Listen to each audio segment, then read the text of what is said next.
The Women's Fund for Scotland is Scotland's only dedicated fund for women and girls. I'm Susan Morrison, and this is our podcast where we talk to inspiring women improving the lives of those women and girls today. Today we are dropping in on Girls Rock School Edinburgh with Fiona Watt, and basically it's two old girl chick rockers talking to each other. If you listen very closely, you'll hear the ghost of our leather trousers creaking in the background. Good morning, Fiona. We are going to talk to you today about Girls Rock, but I wanted to find out what made you rock. Really, it was Susie Quattro, because I saw her when I was about, I guess, I must have been about 12 or something. I saw her on Top of the Pops. She was wearing that black leather jumpsuit and she was playing the bass and she was fronting the band of men. And I thought, God, I'd just never seen anything like that before. It blew me away. And I just wanted to be her. If I tell you who I went to see when I was 13, do you promise you'll still speak to me? It wasn't Val Doonican, was it? No! It was the Osmonds, actually. I know! Is there a line between Susie Quattro and Girls Rock then? Yes, there definitely is. There definitely is. Tell us a little bit about Girls Rock. So Girls Rock School Edinburgh, as we're known now, was set up basically because me and another friend who is involved in bands were having a chinwag in a bar one night, and we were saying, why aren't there more women in bands in Edinburgh, or in bands full stop? And I was like, it's ridiculous, why? And then we were saying, well, we should do something about it. Like, yes, we should. It's like, what shall we do? And then we just decided to set up Girls Rock School. So basically, we're just inviting people to come along, try out instruments, learn a couple of chords, learn some songs, maybe go away and form bands and perform. That was the initial idea. And we were going to just start with a workshop. So we did that, and we thought, well, we'll just hire this room and hopefully it'll be big enough, because I don't think many people will turn up. And then 40 people turned up to play the drums. And we didn't have enough drumsticks, so we had to run outside into somebody's garden and get some sticks. And folk were battering them off chairs and tables. And that was the first class. It's pretty rudimentary, really. Well, drums, right. I don't want everybody just getting on my case here, but drums, pretty rudimentary. You said it yourself. Most of the drummers I've ever met, it's like, can you hit it? Yeah, fine. Okay, that's it. Yeah. So that's it. We just wanted to take the kind of mystique about learning instruments to be in bands, because for a long time I thought, like, men have been holding this secret, like, you have to be really good to be in a band. You have to be really proficient technically, exactly, to be in a band. Actually, you don't. And for drumming, you're just hitting something. How hard can it be? So you can get started straight away. You don't really need to learn how to hit something with a stick. I mean, day one, stick, hit something. That's you. I mean, and that's that. There is no mistake about it. So first of all, I'm delighted to see. So you said you were out with a drink with a friend, and you decided to start this. So was this one of those 2:00 in the morning, one too many Lambruscos saying, I think we should start a company? Well, it was Carol Kemp, and if I had known what I know now, that 10 years later it would still be going, I might have had second thoughts. But yeah, that's kind of the way it happened. Oh no, I mean that's a great achievement, 10 years. But you are right. The idea of you have to be an absolute perfection, an aficionado, you have to be able to play it properly to be in a band. It's just not true. Are you enjoying it? That's the actual core of it. Yeah. Are you? Yeah. It was always just about initially giving people confidence to start. That was the aim of our organisation. Just get people along. All our instruments are donated, so they're all free for people to use. And it was just to get them started, because you only need 2 chords to write a song and play the guitar.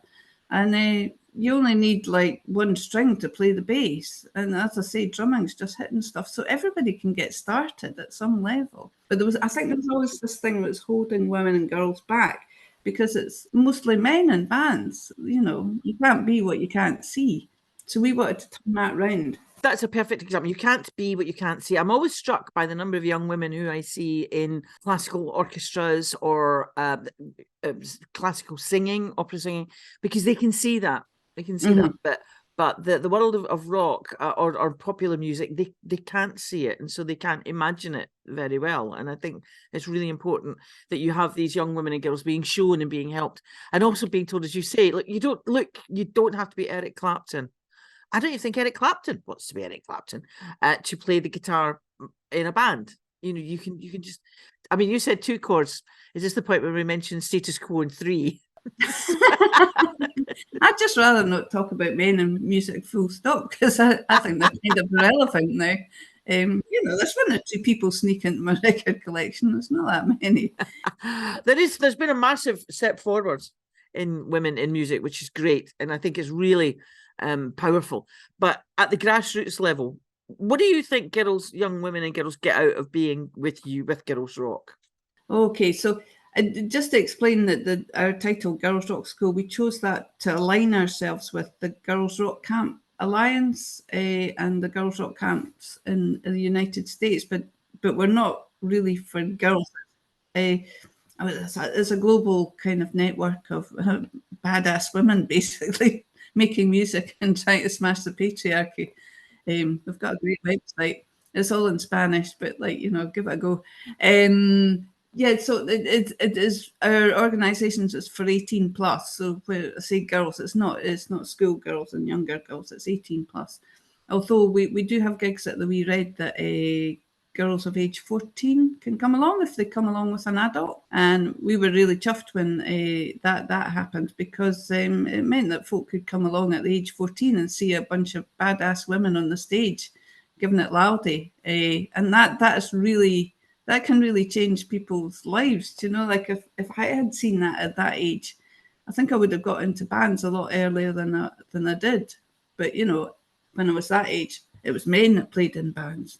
Yeah, let's go and see the men in the bands, and if there was a woman on the stage, the first woman I saw on the stage was a gay advert with the adverts, and then I think I saw there was a woman on stage with the Mekons just shortly after that. We all stood in the audience and went, "There's a woman in the band." I'm thinking about it now. Why were we so shocked and surprised? Well, because the only place you saw women in a band was the backing singers. You would see, the doo-wop girls in the back, doo-wop, and that's the only place you saw them. Yeah, there was bands like Brotherhood of Man and ABBA and things, but the women in those bands didn't play anything. Come on, Fiona, they weren't there to play anything. They were there. They could sing. That's the sad part. They were actually quite talented, but they were mainly there to show their legs off, and they whipped off their skirt and then. Yeah. But so first of all, I've written some titles down here. So badass women, Gian at Laldi, and smash the patriarchy. And I've written in brackets, will have to be in Spanish. So I'm thinking that's the first 3 tracks of your first album. I'm actually in a band. I know, yeah, but I think we're going to form one now. We're going to go out and get drunk. Oh right, yeah, you should join our band, Susan. We're always open to people, guests. No, I did sing backing at one point. Did you? Oh. Yeah. Why weren't you at the front? That's my next question. I liked being the backing singer because you could get your drink on the speaker. Ah, right, okay. That's not allowed in Girls Rock School for health and safety reasons. It wasn't even back in the 70s. I don't think it was allowed. But the idea of building confidence through music, which is basically what you're doing in a sneaky kind of way, isn't it? Oh, we're not sneaky about it. Straight out there. As soon as people come in the classes, I'm like, right, in 6 weeks' time, you're going to be up on that stage, fronting the band, and singing 2 songs. 6 weeks? Oh, no. Right, and I'm going like, yes, that's what you're doing. Right, okay. So talk me through that then. So somebody comes in and I mean, do they pick up a guitar? You can't have somebody on stage in 6 weeks with a guitar, can you? Yes, you can. You can. Well, okay. How long does it take to teach somebody 2 chords? 20 minutes. Well, you see, the trouble, I'm not really an expert here on that, because when I was at school, you might remember this. No, you won't. You're too young. But back in the 70s and the 80s, 60s, we were made to do music at school, and we had to do an instrument. And they made me do the violin for reasons that I don't fully understand. And the neighbours eventually asked my mum to stop me from rehearsing at home. That's how bad it was. The noise was dreadful. People were confessing to crimes they hadn't committed just to make me. Yeah, there is that thing that girls at school, there was always this thing where I was at school, like there was practice rooms that people could use at lunchtime, but it was all dominated by the boys. Oh, the boys were all in there. I couldn't get in there. And if girls want to play an instrument, they were handed a flute. Nobody wants a flautist in a band, not since Jethro Tull. Like, nobody wants to be like that. Do you know what I mean? So can we just hang on a second, Fiona, I've got to do the public service announcement. To all you flautists out there, we're sure you do a really great job. But Fiona is right. When was the last time you saw a heavy metal band with a flautist in it? I rest my case. And Jethro Tull, you're right, doesn't count. Yeah, he gave flutes a bad name. Yeah, he did. And that is track 4. So 6 weeks, somebody comes in, a young woman comes in, and she picks up a guitar, and you can have her on stage in 6 weeks. That's incredible. Mm-hmm. They get an hour of tuition every week for 5 weeks. And in that time, so we have guitar, bass, drums, vocals, 4 separate classes. So they all kind of practice independently of each other up until week 6. Week 6, everybody comes together because we have the big jam, and we just put everybody into wee bands, guitar, bass, drums, vocals, and we do the 2 songs that we've learned during the term. This term we had Pretend That We're Dead, and we had Celebrity Skin by Hole. So yeah, they're getting up on stage with a bunch of folk they've maybe only on nodding terms with, and they haven't practiced with before, and then they just run through the songs. And it can be a bit ropey at the start, but everybody's in the room, we're all cheering them on. It gets pretty wild, which is amazing because it's only like 6:30 in the evening. So everybody's cheering them on, and they're cranking away. And at the start, sometimes they're not quite in tune because maybe the drummer's a bit out or something. But then within a couple of seconds or something, they kind of get in the groove, and then they all start playing together. And then we all like, yeah, it's amazing. It's amazing. Oh, sounds incredible. They know that they can do it, and there's no judgment in the room. Do you know what I mean? That's the important thing. There's no judgment. That's track 6, by the way, because there's not that sneery thing going on. Yeah, because we were really aware that within the music scene generally, the live music scene, there was an awful lot of that sneery thing going on, and it's mostly coming from men. Men that kind of stand sort of stroking their chins and like, and sometimes they would stand with their arms folded. So we wanted to do away with all that. So when we have our showcases at the Wee Red, which is when anybody from any of the classes can put together a band and come and do a 15-minute set and everything, we're just like, right, there's no judgment here. There's no criticism of anything that anybody's going to do. So whatever you do is fine. And the audience is really supportive because it's all family, friends, pals, all the rest of it. And I really love those showcases because it usually ends up with the audience on the stage. People get a bit overexcited in their stage invasions. And I'm talking about right at the very start, not even at the end. There's even dancing during the sound checks, which I've never seen at any gigs that feature men. So we just wanted to break all that down, that kind of snootiness and like, they're not very tight, or you're rubbish, and this kind of thing that used to go on between bands. It's just, it's not very helpful. No, I think we have broken that down to a certain extent. I don't know that much about, about the sort of music industry, but there is a certain, there's a certain element of snootiness, there's a certain element of competitiveness, and a huge element of judgment that you tend to get. And you're right, at music gigs with a lot of men. I'm sorry, I know that's a sweeping generalization, but you do get that arm cross thing.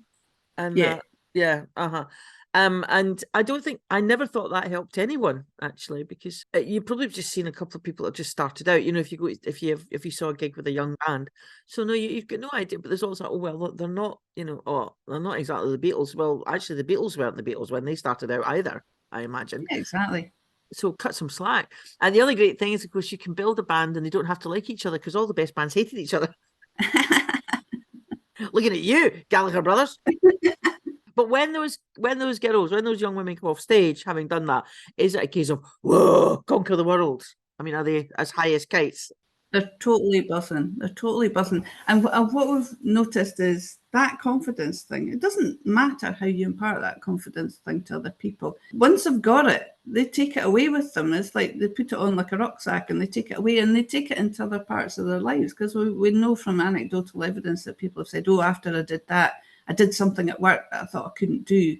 I, did a presentation and I didn't feel nervous about it because I'd been on stage. And they take it into other parts of their lives. It's just the confidence thing. It's a confidence builder. Which, as you know, is a real problem for young women at the moment.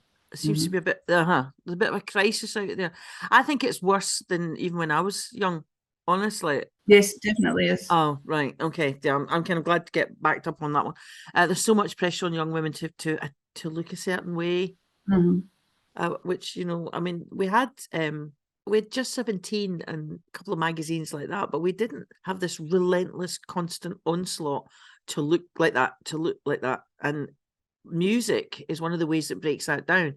Because I do remember when Susie Quattro turned up and everybody just went, what is she wearing? What is that? And everybody, because all the other women you saw singing, like Kate Bush, it's the international mime for Kate Bush is a hand waving above your head. Oh, I'm not a fan of Kate Bush. Oh, I like Kate Bush. Right, okay, well, we'll just agree to disagree on that one, but you know what? I'm just warning you.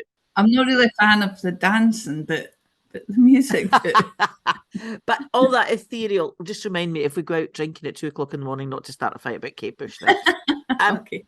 But the girls, you could have different looking women in music back then, but now it's becoming harder for young women out there. So building up their confidence by any means possible is a great thing to do. But do you find that it's almost like I know you said it's not sneaky, but do the young women and the girls, when they come to you, do they expect to get their confidence improved, or do they just think they're learning the guitar? I'm not sure what they expect when they first arrive, because they don't really. I'd sometimes ask the vocal class why are they there. Yes, why are you here? Because our group is for women of 18 to 118, right? There's no age limit. We don't care how old you are. You can come at any point. We don't ask how old people are.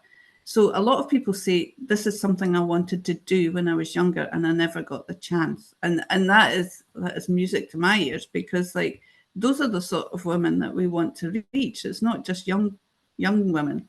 It's women in their 40s, 50s, and we've even had women in their 60s who've come along, taken up an instrument, started a band, played the showcase. We had one woman came along and she says, "Oh, well, we were laughing actually because people would phone up and say, 'Oh, I'm 35. I'm too old to come.' We were all laughing because we were all older than that, right?" But this woman came along and she says, "Right, next year I'm going to be 50." I'm like, "Okay." She says, "I want to learn the drums and I want to start a band and I want to play at my 50th birthday." And I went, "Right, we'll do that." And she did. Oh, brilliant! Now you're inspiring me. You should come, Susan. Do you not fancy the drums or something? No, because I was a singer, yeah, and that's what I kind of did, and I had the most unfortunately, even from the age of 4 or 5, I had the most unfortunately powerful voice, and so like, well, one of those diva type voices. So you never know, I might just turn up one day going, "Give a shot at singing." Try something else though, because I started off as a singer and now I'm playing the bass, and actually sometimes I'm sitting in the drum class if there's an empty seat, so I'm learning the drums as well. Good grief! This album has now turned into, I think the phrase that we're looking for here is from the 1970s as a concept album. So, the Women's Fund for Scotland gave you funding. And yes. Was it for something specific? Was it a project you had in mind, or? It wasn't necessarily for an individual project, but it was more for the running of the school. So it enabled us to hire premises, to do things like guitar maintenance, and pay for all those sort of incidental sort of expenses that come along with like running the school. But it's also allowed us to run sort of peripheral workshops as well. So we've got one on songwriting, we do one on guitar maintenance, all those kind of like sort of add-ons that we can do for people. There's also a song circle started by a good friend of ours, one of our graduates, Lou McLean. She started a song circle. They meet once a month on Saturdays, and again, it's a no judgment space. Everybody just comes along, Lou gives everybody an idea to write a song, and they all write a song, and then by the end of the couple of hours or whatever it is, they've got a song and they're playing it. You just have to start. There's so many things you could work out through a song as well, and bringing people together like that. But it's also brilliant that you're bringing. I know it's women of all ages, but you're bringing them all together. Which really, even when you get a group of women together, they can.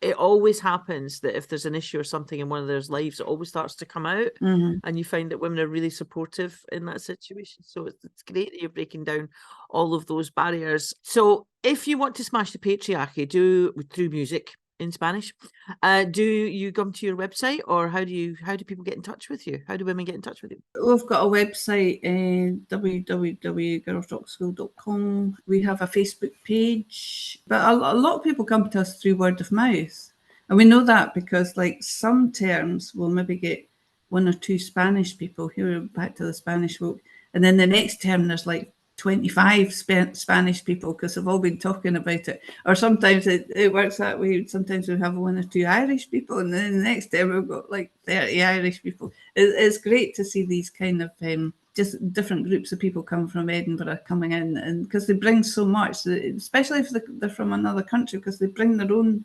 particular sort of angle. Like the Spanish women are all really diehard punks. That really surprised me. Really? Yeah, they are, totally. Was there a big punk movement in Spain? Still is. It's huge. I once remember talking to a guy who told me that he ran a band in Nairn, and he said to me, yeah, we were really big on the sub-punk techno scene in Nairn. And I said, was the sub-punk techno scene in Nairn big then? And he went, no, it was just us. Now, that's confidence. There's a certain magic, though, and I've got to say this, and I'm sure you'll... But I don't know if you will agree with me, actually. There's a certain magic about being on a stage and creating something and doing something, isn't there? Oh, yeah. It's transformative, I think. It is transformative. There's even a certain joy in doing something, just crashing it. Like, maybe that was the joy of the punk movement.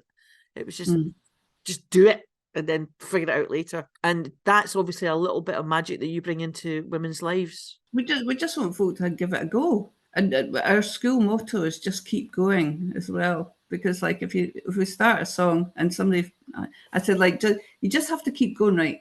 Even if somebody faints on stage or everybody else stops, you just keep going. Somebody keep going. Do you know what I mean? Because half the time the audience don't even notice. Well, actually, Fiona, if somebody faints on stage, yeah, they kind of do.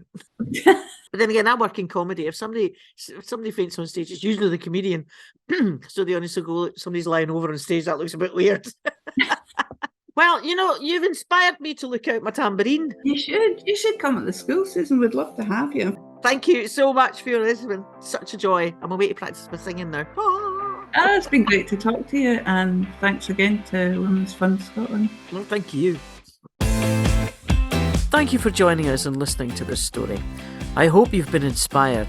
And if you would like to support the Women's Fund for Scotland, search for us online and listen out for our other podcast episodes.